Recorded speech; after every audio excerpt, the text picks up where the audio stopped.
Buenos días.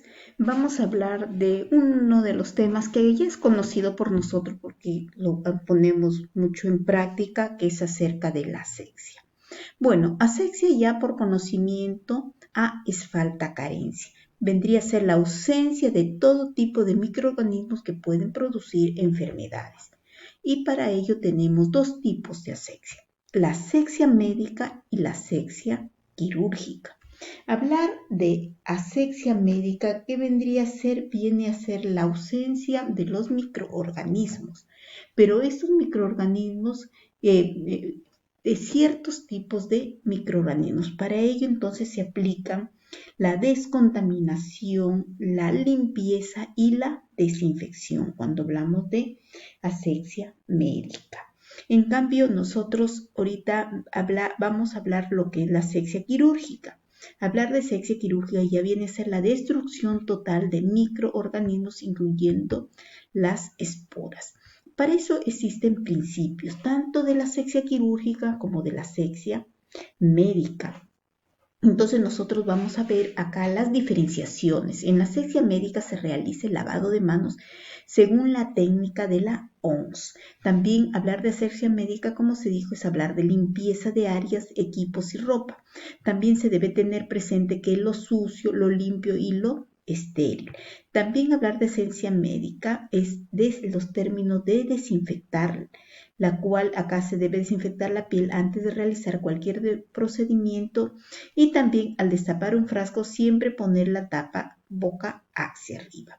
En cambio, hablar de asepsia quirúrgica, ya acá ya se refiere a principios, pero estos principios son la clave para todo procedimiento que implique un contacto directo con áreas estériles. Acá tenemos en el cual el personal estéril solo manipulará equipos estériles. También acá vemos que los materiales usados dentro de un campo de estéril deben estar completamente estéril, y todo equipo material estéril que se haya abierto se considera contaminado.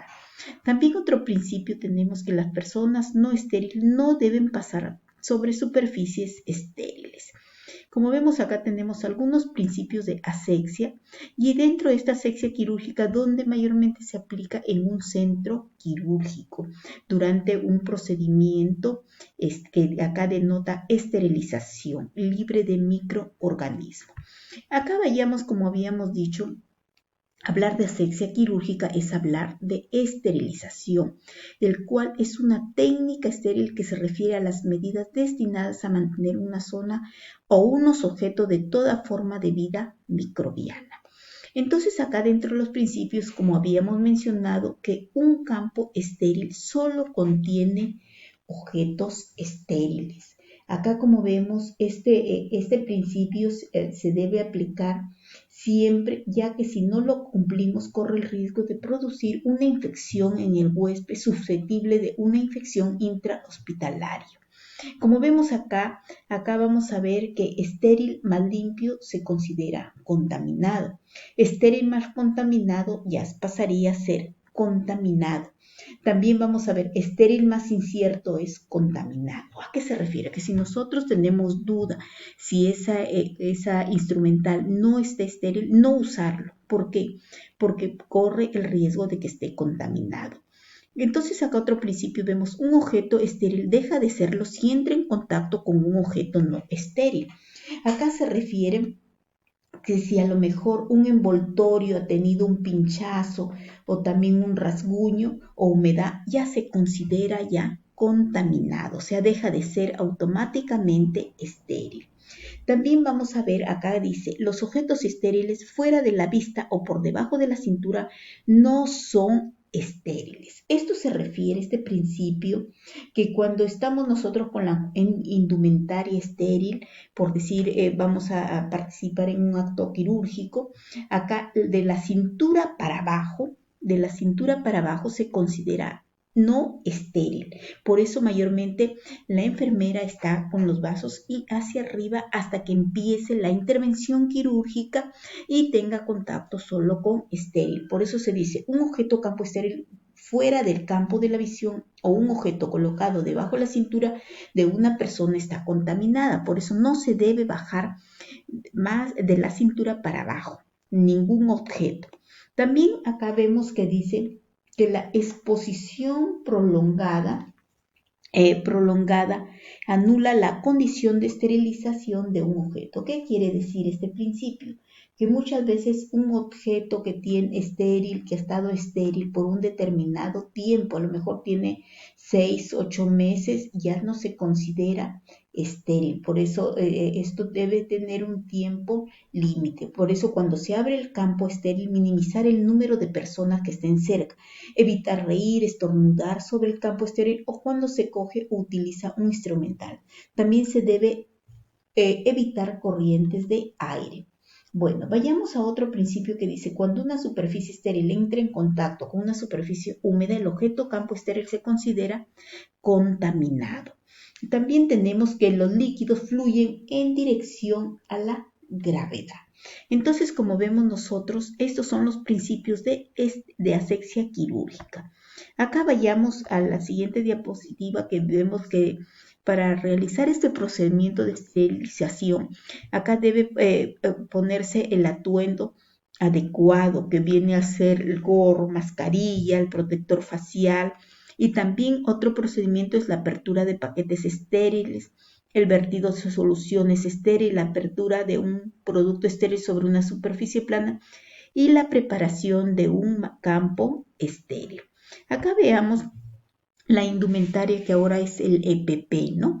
Que vemos ahora ya acá, antes solo entrábamos con mascarilla, gorro, ahora ya nos ponemos protectores faciales y dobles guantes. Entonces vemos acá la indumentaria por esta enfermedad, por esta pandemia, tenemos que reforzar en cuanto a la manera de esterilización. Bueno, vayamos acá al término esterilización. ¿Qué es esterilización? Es un procedimiento que sirve para destruir, eliminar o matar las clases de vida microbiana, llámese bacterias, hongos, virus y esporas. También permite evitar el riesgo de infección en la curación de unas heridas, ya sean quemaduras, úlceras o en especial en actividades en un centro quirúrgico al momento de usar el material requerido en una intervención quirúrgica. Vayamos viendo los tipos de esterilización. Vemos acá, tenemos por medio físico y también por medio químico. Por medio físico tenemos las radiaciones ultravioletas y por medios físicos también tenemos el calor. Hay dos tipos de calor, que se puede esterilizar por calor húmedo, que es lo que llamamos las autoclaves. O también podemos esterilizar por calor seco, que también tenemos los pupineles. Y luego tenemos los medios químicos, hay material que solo requiere de esterilizarse por medios químicos. ¿Por qué? Porque si lo hacemos por calor seco o por calor húmedo se pueden deteriorar o malograr. Dentro de estos tenemos el gas de óxido de etileno. Acá se pone material, por decir, de carey, material de laparoscópico que pueden deteriorarse en estos calores húmedos y secos. O también tenemos los desinfectantes de alto nivel que permiten esterilizar también algunos materiales. Vayamos a ver acá cuánto en el calor húmedo hay, como habíamos mencionado, que puede ser por el autoclave. Pero antiguamente se usaba este método, que es la ebullición. Actualmente ha quedado en desuso por los riesgos de tanta enfermedad infectocontagiosa. Entonces, antes poníamos hervir nuestras jeringas, nuestros de vidrio, nuestras agujas por unos 15 minutos y era una manera de esterilizar. Ahora ya no, este método ha quedado en desuso, ya no se usa. Ahora tenemos el uso de autoclave, que es un sistema a presión mediante un aparato denominado la autoclave.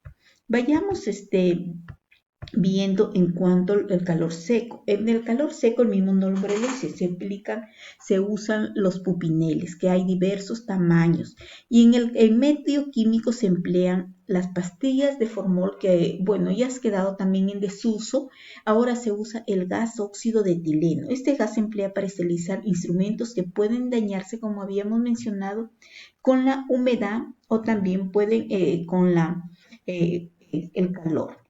calor seco. Bueno, acá tenemos un esquema en el cual el tiempo de esterilización en calor seco, que es en el pupinel, cajas metálicas, el tiempo, 180 grados, depende, ¿no? Si son cajas metálicas grandes o son cajas metálicas chicas.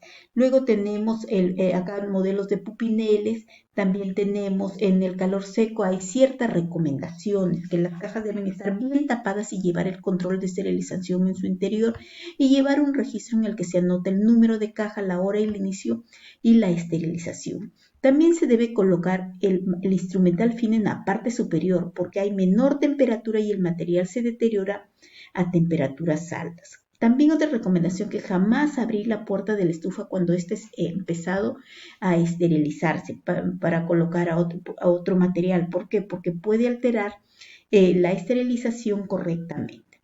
Acá también tenemos otro cuadrito donde en cuanto en el autoclave, el tiempo que vemos acá entran grandes cantidades de instrumental, paquetes de ropa, gasas, tambores, válvulas, hilos y también a la presión, ¿no?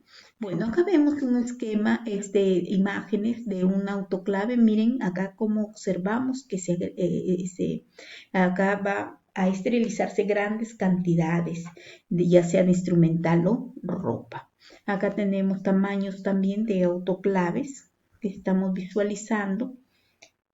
Y luego tenemos las precauciones en un autoclave. Se dice que todo material que va a ser esterilizado debe llevar su control de esterilización.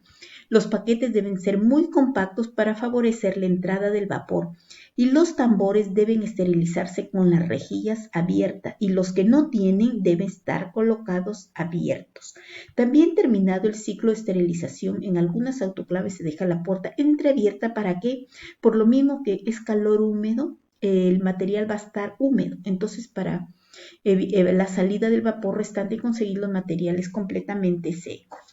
Bueno, acá también tenemos, como habíamos mencionado, en cuanto hay material que no se puede esterilizar por calor seco ni por calor húmedo. Entonces, ¿qué se usa? Químico, que viene a ser los desinfectantes de alto nivel, el cual permite destruir toda forma de microorganismos, con excepción de esporas bacterianas, artículos semicríticos que entran en contacto con la cavidad estéril, membrana, piel y mucosa.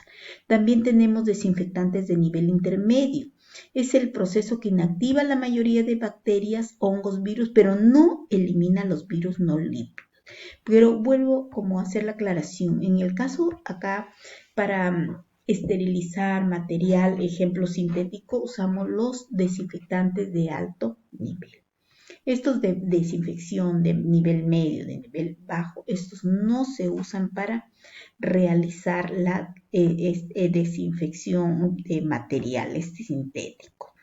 Vayamos por favor a las siguientes diapositivas del servicio descentralizado, recepción, lavado, preparación, esterilización y almacenado. Como vemos acá es importante, una vez que el material está contaminado, la limpieza y la desinfección con sustancias desinfectantes, luego prepararlo, revisarlo, el proceso de esterilización que puede ser de acuerdo al tipo, ¿no? Por calor seco, húmedo, y luego el almacenaje y la distribución. Bueno, acá tenemos peróxido de etileno, que también ejemplo acá mayormente puede ser 4 horas, y el tiempo acá que puede durar, ¿no? Entonces vemos a temperatura puede durar 7 días, y los controles químicos. Todo material que va a ser esterilizado debe tener un control, un indicador, los cuales cambian muchas veces, que estos se ponen en el interior, ya sea del paquete, y también el tiempo de exposición, el cual esto nos asegura que los microorganismos sí hasta un tiempo de esterilización. Entonces, como vemos acá, hemos revisado los tipos de esterilización que se pueden dar para garantizar que se destruyan totalmente los microorganismos, y va a depender del material que puede ser sintético, también carey. Entonces, esos son los tipos de esterilización. Muchas gracias por su atención.